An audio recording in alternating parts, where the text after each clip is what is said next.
Thursday show with Helen Lederer, Steve First and Joe Wood. Still to come, is it acceptable to tell someone, friend, family, stranger, to wash their hands, especially if they've just come out of the loo? 0207 173 5555 is the number. Of course it is. First, though, is putting your child on a strict vegan diet tantamount to abuse? An Italian couple from Milan have just lost custody of their 14-month-old son after his strict vegan diet reportedly left him severely malnourished. The child was taken to a hospital by grandparents a week ago and after finding him to be underweight, the same weight as a 3-month-old, in fact, and in general poor health, authorities took him into care. Now, veganism is a lifestyle that excludes all animal products and byproducts, so there's no meat, no fish, no milk, no eggs, no honey, and no leather, fur, silk or wool. And it's growing in popularity. The number of vegans in Britain is up by a staggering 360% in a decade, 542,000 in total. It's usually an ethical choice, and some choose it for their children to follow too. But given its restrictive nature, can it provide the nutrients that children need to develop? Well, experts say it's more difficult to nourish a young child adequately on a restrictive diet, especially as they often have to eat more to get the same energy values. Some can end up deficient in vitamin D, calcium and iron. Unsurprisingly, those at the Vegan Society would disagree. They say research shows vegans are generally healthier than those on an animal-based diet as they're more clued up about nutrition. And joining us now is Jimmy Pearson, who is a spokesperson for the Vegan Society. Thank you very much for joining us, Jimmy. And how long have you been a vegan? I've been vegan for 2 years now, and I must admit, it's the best decision I ever made. Why did you decide to? Well, I went vegan initially because I wanted to improve my health. And I very quickly noticed a string of benefits. I was sleeping better, I had clearer skin, my digestion was much improved, and I had a lot more energy. That was the main thing I noticed. I went from someone who was someone who didn't enjoy running at all to loving long-distance running. It was fantastic. And all the evidence also suggests that the vegan diet is really effective in protecting against lots of long-term chronic health conditions. So I'm sure that the benefits will continue throughout my life. But it's not just about health for me. The more I looked into the meat industry and the dairy industry, the more the standard practices shocked me. So now I would say I was mainly vegan for the animals.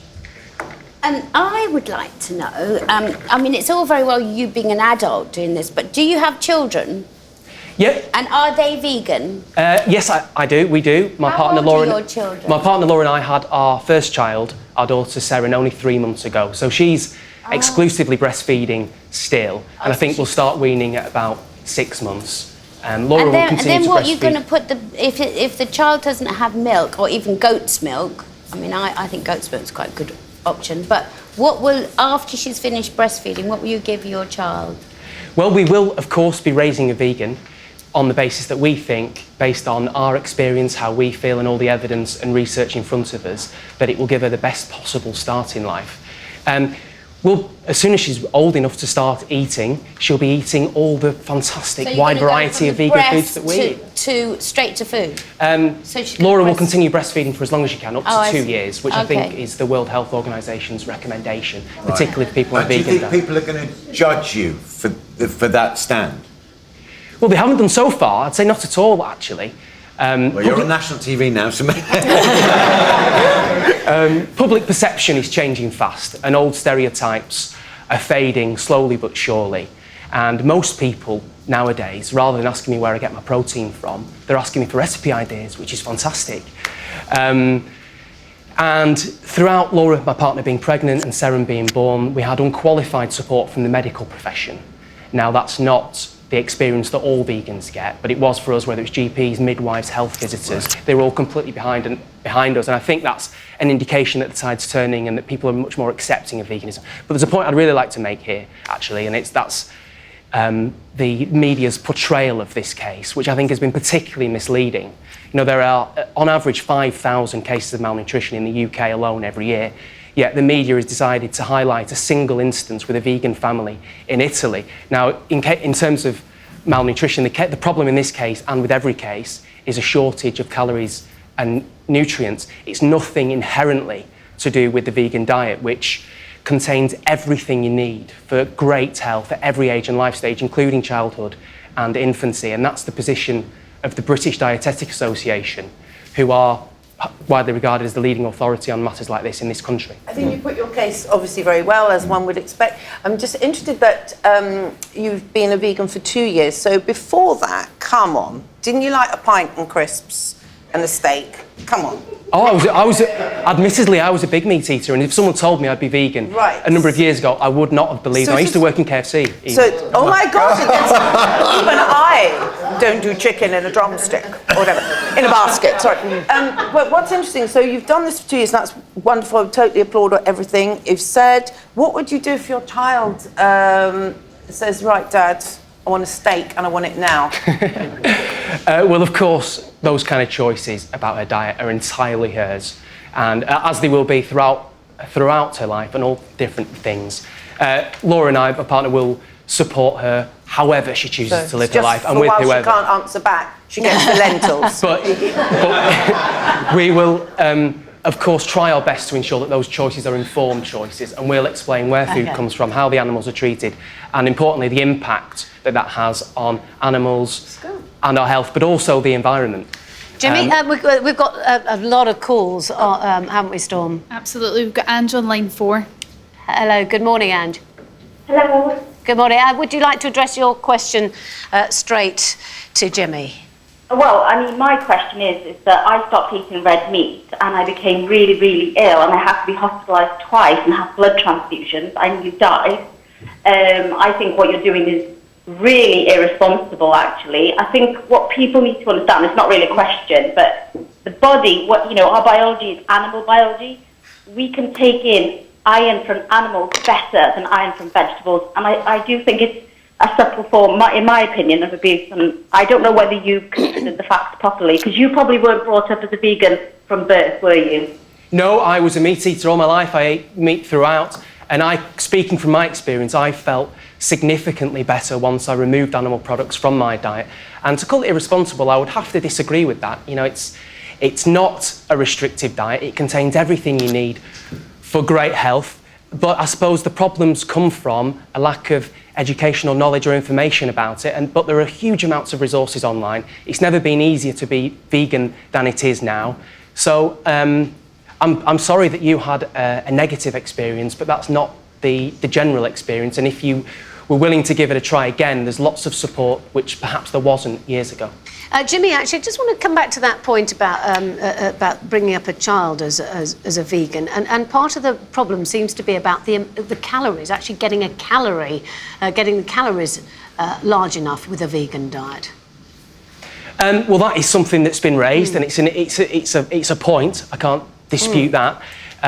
Children, of course, have smaller stomachs, but the recommendation about breastfeeding for as long as you can goes some way to alleviating that, and eating little and often is another good way to do it. Because it's part of the problem is a vegan diet has a lot of fibre in it, which of course means that you need to get even more calories. Absolutely. But also there's a misconception that things like calcium come exclusively from dairy products. But actually, if you look at green leafy veg, almonds, tofu, the spinach, for example, they've got also much higher rates of absorption than dairy products. Storm. We've got Bob on line 3. Hello, Bob. Hiya. Hi there. What's your point? Yeah, I agree with the guy of the Vegan Society. I've got 3 kids myself, and up to 2.5 years ago, for 30 years, I ate meat, dairy and eggs, and I had no reason to change, but we came across some information about the ethics, the health and environmental aspects, and we were, as responsible parents, we did our research. We put the time in to find out if this was something applicable, and that if our kids especially could, thrive on it, and they've done even better. I think that's what the difference is, and maybe these parents, if they have dived into this with their child without really doing their research, and they haven't really fed him, and that's where the problem lies. But like the man from the Vegan Society said, all the information is out there, and we even consulted a nutritional therapist who gave us some more information, and since then I've had a knee problem of 14 years that disappeared, my kids' acne completely cleared up, and we've never been healthier, really. And that's what Jimmy was saying. Bob, thank you very much for giving us a ring. Storm. We've got Fiona on line 1. Hello, Fiona. Hi there. Hi there, good morning. What's your point? I think that I agree with Jimmy that there's a lack of understanding around what veganism actually is. because being plant-based as a diet, being vegan is more about a wider understanding of the world and setting a moral baseline that you kind of stem your values from. If you're explaining to a child from a young age how the choices they make impact the wider world and you're raising a compassionate human being, I can only see how that's a benefit to society and to them long term. Yeah. Okay, Fiona, thank you very much. And am I right, Joan, thinking you're a vegetarian, aren't you? I'll eat fish. You eat fish, so you're And pescatarian. occasionally a bit of chicken, but only if it's organic. So you're all about the organic I'm all about and organic, sustainable eating clean. farming.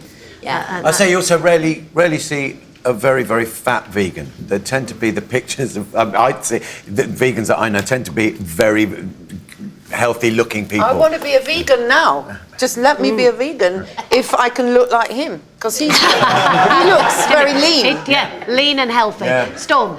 Aaron on line 2. Hello, Aaron. Hello, yes. I was like to say, I find it astonishing that people equate veganism to extremism.